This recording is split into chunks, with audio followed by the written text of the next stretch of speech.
আমাকে দেখে আবার বলে, ম্যাডাম আমি তো আপনার ফ্যান, আমি তো জানতাম না যে আপনার বাসা, তাহলে তো আমি করতাম না। এরকম চোর আমাদেরকে একটা ঘোল খাওয়ানোর মতো এরকম 4-5 দিন কেটে গেল। পরে তো কোর্টে চালান করে দেওয়া হলো। 4 ভরি গোল্ড উদ্ধার করা হয়েছে। গোল্ড চুরি করেছে এবং সাথে আরো 29টা ওয়াচ ছিল, ব্র্যান্ডের ওয়াচ। অনেকগুলো সিন্ডিকেট আছে, ওগুলো ওইখানেও আমরা গিয়েছি, দেখেছি। চোর আছে, ওরা এসে বলেছে যে এটাই হচ্ছে সিসিটিভি ফুটেজ দেখে এটা আইডেন্টিফাই করেছে। 2 দিন আগে চুরিটা হয়েছে।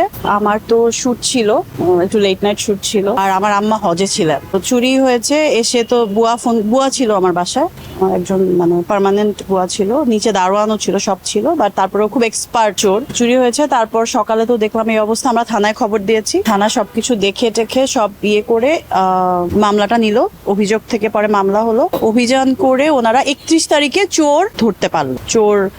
চোরের যে ওয়াইফ, সেও নাকি হচ্ছে তার ম্যানেজার। সে এরকম আরো 5-7টা মামলা আছে এদের, এতে আরো বেশিও থাকতে পারে আমি যতদূর খবর পেলাম। তো ওর ওয়াইফ হচ্ছে সবকিছু স্বর্ণের এগুলো সেল করে বিভিন্ন দোকানে। তো যখন আমরা অভিযানে গেলাম তখন বললো যে হ্যাঁ ম্যাডাম, আমাকে দেখে আবার বলে, ম্যাডাম আমি তো আপনার ফ্যান, আমি তো জানতাম না যে আপনার বাসা, তাহলে তো আমি করতাম না। এরকম চোর। তো ম্যাডাম আমি তো আপনারই চিনি, আমি আপনার ভক্ত, আমি যদি জানতাম এটা আপনার বাসা আমি তো ঢুকতাম না, গ্রিল কেটে ঢুকছে। আমি বললাম তুই কিভাবে ঢুকলি? বলে গ্রিল কেটে ঢুকছি। তো আমার ঘরে তো অনেকগুলো আলমারি, তো আমি বললাম এই আলমারিতে এগুলো আছে তুই কিভাবে বুঝলি? বলে আল্লাহ মিলাই দিচ্ছে আমাকে। এটা আমার সামনে এবং ওসি তদন্ত যে রাকিব মল্লিক, ওনার সামনে কথাগুলো বলেছে। তো তারপর বললো যে তার বাসা হচ্ছে হেমায়তপুর।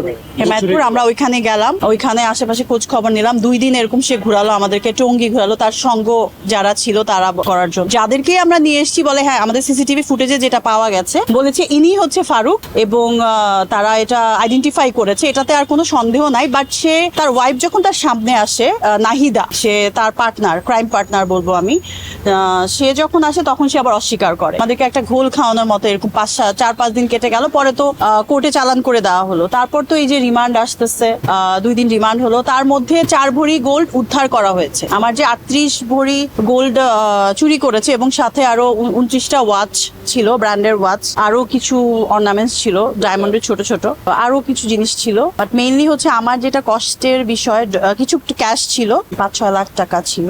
এইটার থেকেও সবচেয়ে বেশি কষ্টের যেটা, সেটা হচ্ছে আমার বাবা তো নেই, তোমরা সবাই জানো। তো আমার বাবার দেয়া যে গোল্ড গুলো ছিল, মোস্ট অফ দা গোল্ড আমার বাবার দেয়া, আর আমার 2 বোন তো অস্ট্রেলিয়াতেই থাকে। সো এটা আমার হেফাজতে ছিল।